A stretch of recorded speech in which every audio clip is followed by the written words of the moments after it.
Hello, আমি 23শে জানুয়ারি নেতাজি সুভাষের জন্মদিন উপলক্ষে আমি এক নতুন জায়গায় এসেছি। জায়গাটি হলো বাঁশবেড়িয়ার অঞ্চলের অন্তর্ভুক্ত স্টেশন থেকে প্রায় 1.5 কিলোমিটার দূরত্ব। এই যে রাজবাড়িটা দেখতে পাচ্ছ, এটা হচ্ছে রাজা নৃসিংহদেব রায়ের বাড়ি। এই নৃসিংহদেব রায়েরই তত্ত্বাবধানে তখনকার প্রায় 1500 শতক হবে হয়তো, এই তখনেরই ছিল এই বাঁশবেড়িয়ার হংসেশ্বরী মন্দির।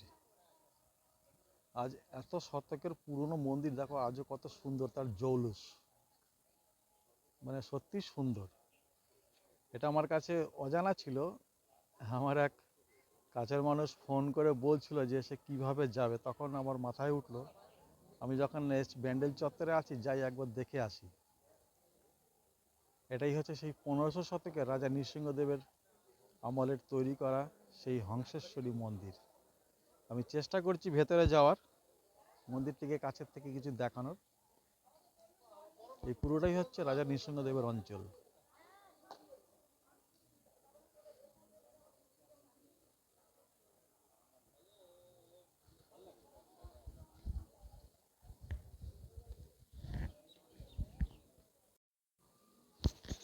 আমি আবার এসেছি সেই বাঁশবেড়িয়ার অন্তর্গত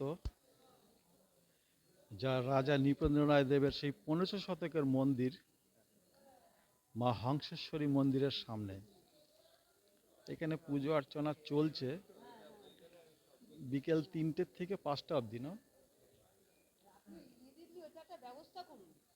এই হচ্ছে মন্দিরের উপরের স্থান।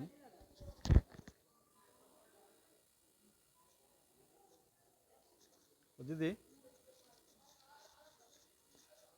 ও দিদি, বলছিলাম কি, এই যে মন্দিরের পুজোটা কটা থেকে কটা অবধি হয়?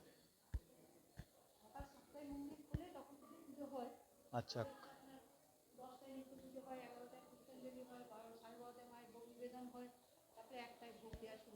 আচ্ছা, তারপরে আবার এবেলা দ্বিতীয় ধাপে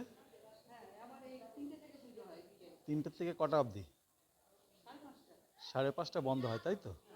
আচ্ছা, আচ্ছা, আচ্ছা।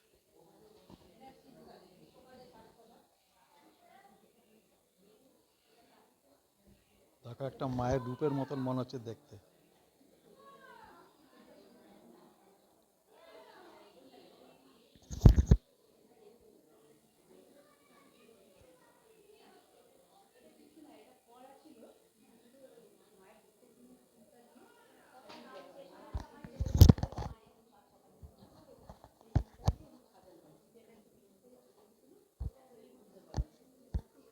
খুব সুন্দরভাবে সাজানো।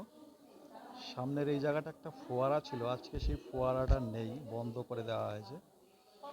ফোয়ারাটার ওপর দিয়ে সাজানো হয়েছে।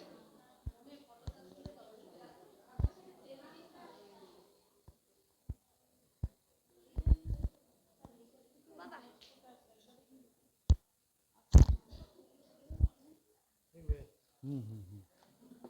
খুব সুন্দর মন্দির, 1500 শতকের মন্দির আজও সমানভাবে জীবিত। খুব সুন্দর, অদ্ভুত।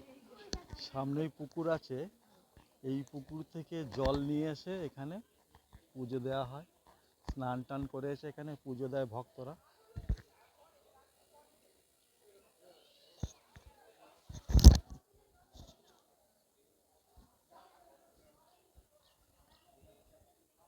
এই সেই বিখ্যাত ঐতিহাসিক হংসেশ্বরী মন্দির, রাজা নৃপেন্দ্রদেব রায়ের সেই 1500 দশকের সৃষ্টি, আজও সমানভাবে বেঁচে আছে। শুধু এটাকে মনে হয় সরকারের পক্ষ থেকে এটাকে রাখা হয়েছে জাতীয় সম্পদ হিসেবে। দেখছিলাম একটা জায়গায় বোর্ডে লেখা জাতীয় সম্পদ হিসেবে ঘোষিত হয়েছে, যার জন্য এটাকে রক্ষণাবেক্ষণ করে রাখা হয়েছে এখনো। খুব সুন্দর।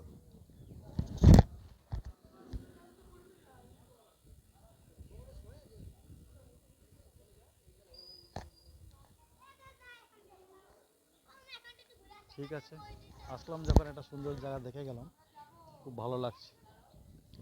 চারিদিকে বাগান ফুলে সাজানো। এখনো সব দর্শনার্থী বা যারা পুজো দিতে ইচ্ছুক তারা আসছেন। 3টে থেকে 5:30 অবধি খোলা থাকবে।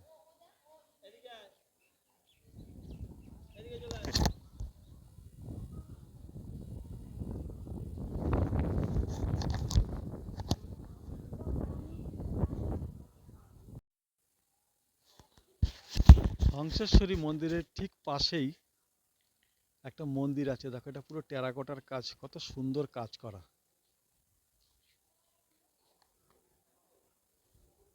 এই টেরাকোটা কাজের জন্য আমি মন্দিরটার কাছে আসলাম।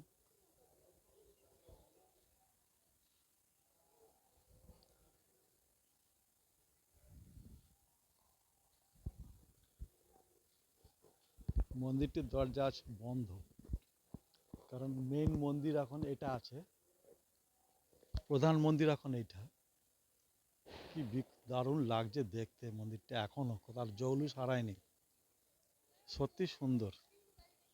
সামনে ফুলের বাগান, গাছে গোলাপ গাছ, গোলাপ ফুল ফুটে আছে। বাগানের সামনেই রাজমহলগুলো ছিল, এই রাজমহলটি এখনো ভালো আছে, কিন্তু এই রাজমহলটি লোক আছে তবে অনেকটাই ধ্বংসাবশেষের মতন পরিণত হয়েছে। সত্যি অপরূপ কার্য, খুব সুন্দর মন্দিরের কাজ।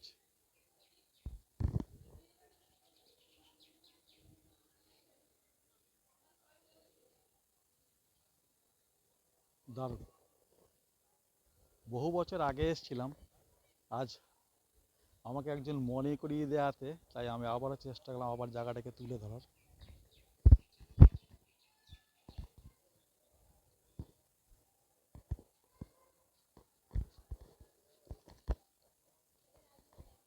আজও সমানভাবে বিরাজ করছে সেই হংসেশ্বরী মায়ের মন্দির, 1500 শতকের সৃষ্টি, রাজার হাত ধরে, রাজা নৃসিংহদেব রায়ের।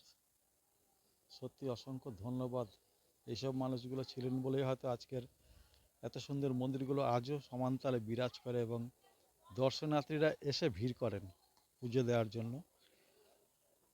ভগবান সকলের ভালো করুক, আমরা সকলে খুব ভালো থাকি, এটাই কামনা করি। ঠিক আছে, তাহলে আজকের মতন এখান থেকে বিদায় নিচ্ছি।